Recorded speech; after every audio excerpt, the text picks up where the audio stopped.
us get more on this, I'm joined by Giorgos Kosmopoulos. He is with Amnesty International. He joins us on the phone. Many thanks for joining us, Giorgos. Quite evocative images there we were seeing of people desperate on the border. Can you describe to us what you have seen, what is happening there? Exactly so. Very desperate the situation. Here it's getting really dark. Despite the thick darkness, people still continue to walk towards the border, where there are already more than 6,000 people stranded here. And what I can see is probably the majority of them are children, women.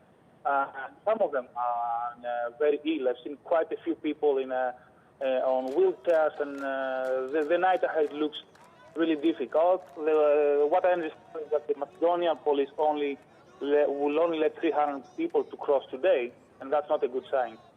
And what are the needs of the people that are there and that are arriving? I mean, there's obviously not any shelter, but what about food and clothing? I assume it's pretty cold there.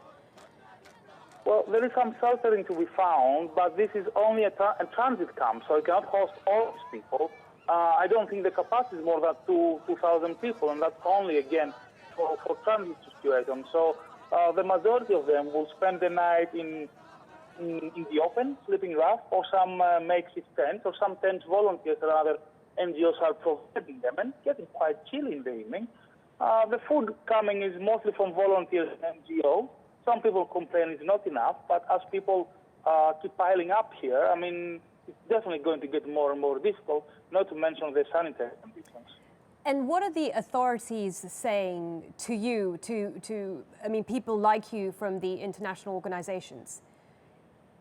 Well, the Greek authorities say they're overwhelmed and they're overstretched, which I can understand. It's true. On the other hand, there should have been a bit more greater preparation to deal with that. And that's obviously the problem of the whole European Union.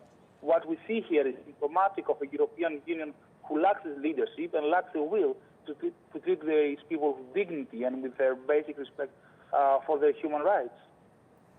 Yeah, it does sound like an incredibly difficult situation. Giorgos, many thanks for your time and for the work you've been doing. Giorgos Kosmopoulos from Amnesty International.